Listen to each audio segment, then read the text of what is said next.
ছোট লোকের বাচ্চা, তোর সাহস কিভাবে হয় আমার শরীরে টাচ করার? এ কথা বলে মিম আমার গালে চড় বসিয়ে দিল। এরপর আবার বলল, শোন ফকিরের বাচ্চা, আমি তোর মতো ছোট লোককে কখনো স্বামী হিসেবে মেনে নিতে পারবো না।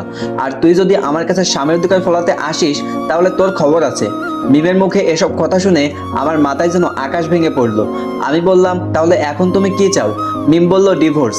মিমের কথা শুনে আমি থ হয়ে গেলাম। মেয়ে বলে কি বাসরাতে স্বামীর কাছে ডিভোর্স চাই?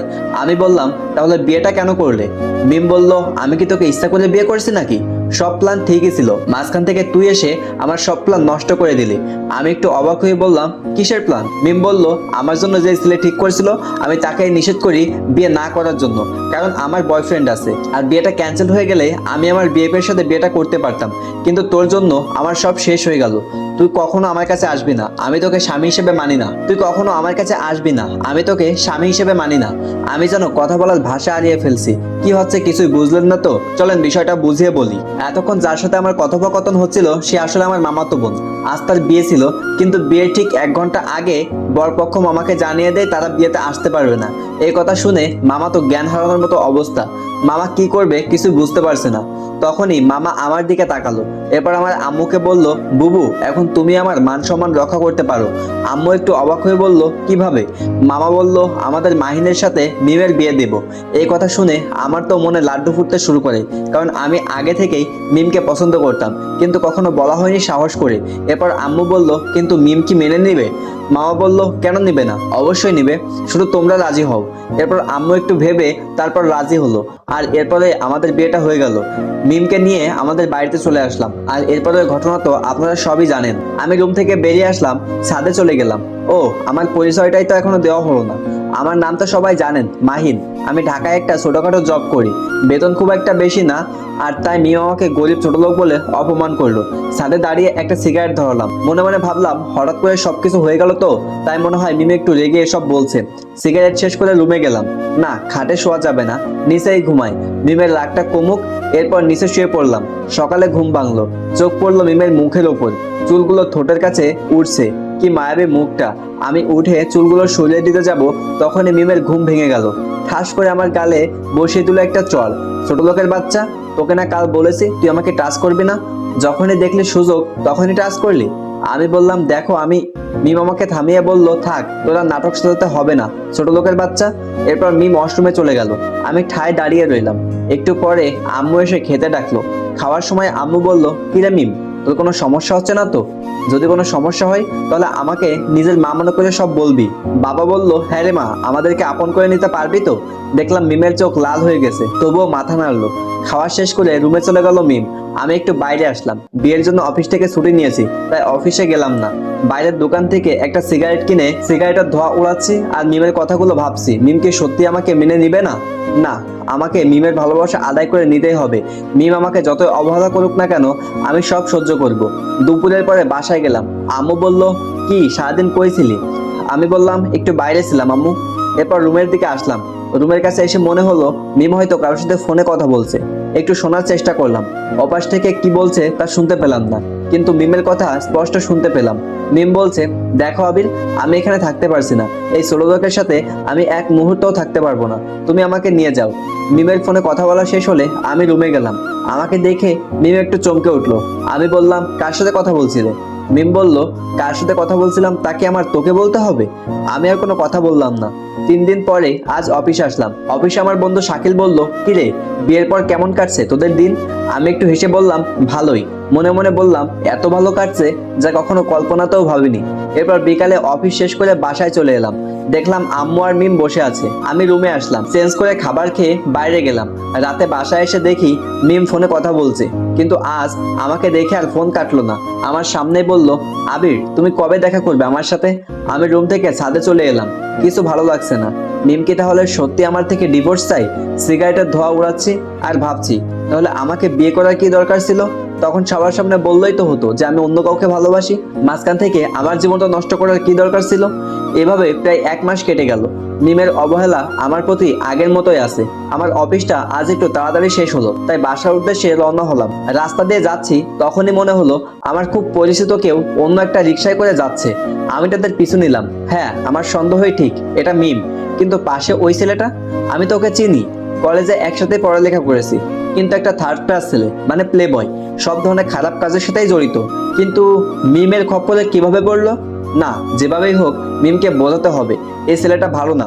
এরপর আমি একটু দেরি করেই বাসায় গেলাম। গিয়ে দেখি মিম ঘরে ফোনে কথা বলছে। আমি কিছু না বলেই ড্রেস চেঞ্জ করে ছাদে গেলাম। ভাবছি মিমকে কিভাবে বোঝানো যায়। ছাদে সময় কাটিয়ে সন্ধ্যার পর রুমে গেলাম। দেখি মিম বসে আছে।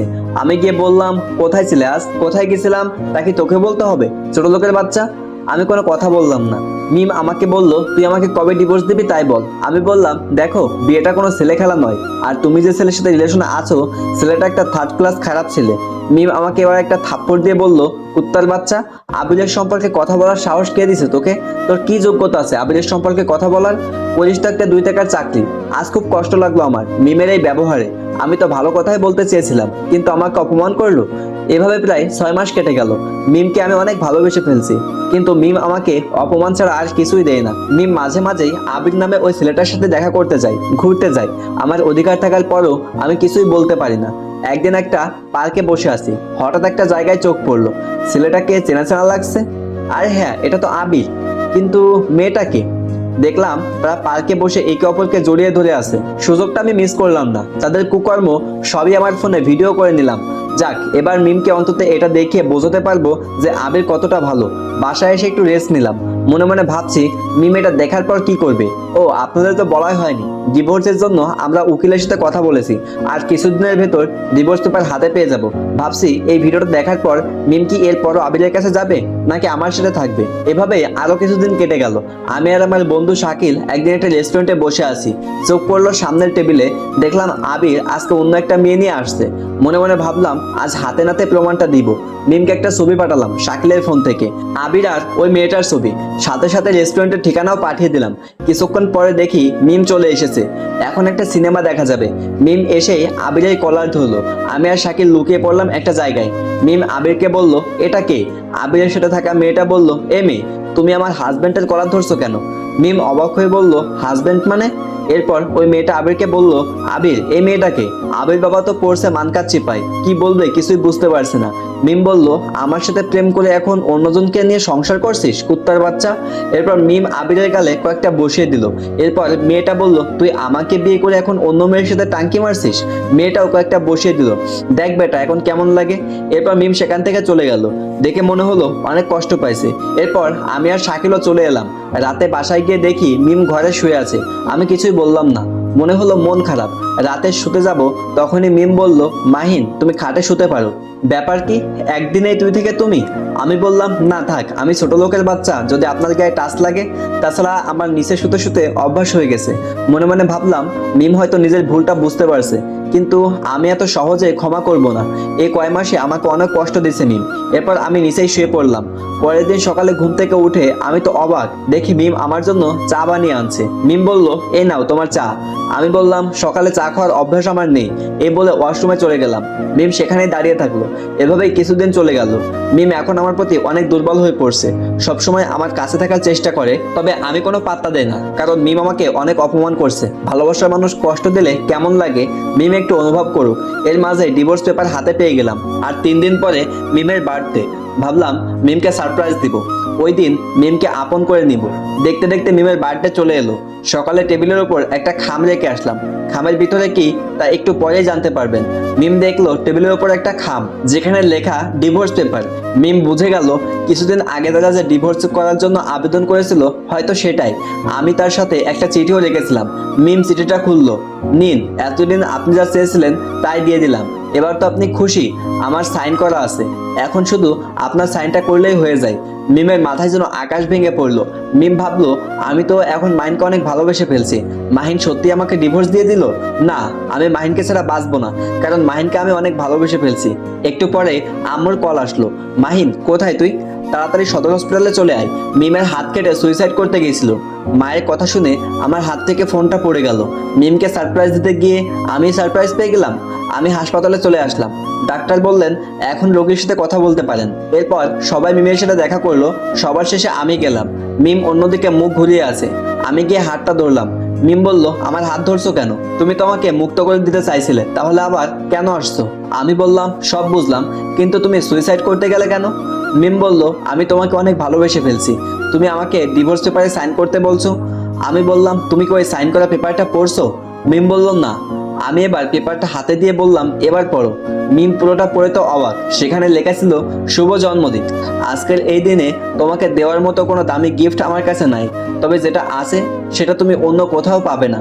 আজকের এই শুভ দিনে আমি তোমাকে প্রমিস করছি, আমি আর তোমাকে কখনো ছেড়ে যাব না। মিম কোনো কথা না বলেই আমাকে জড়িয়ে ধরলো।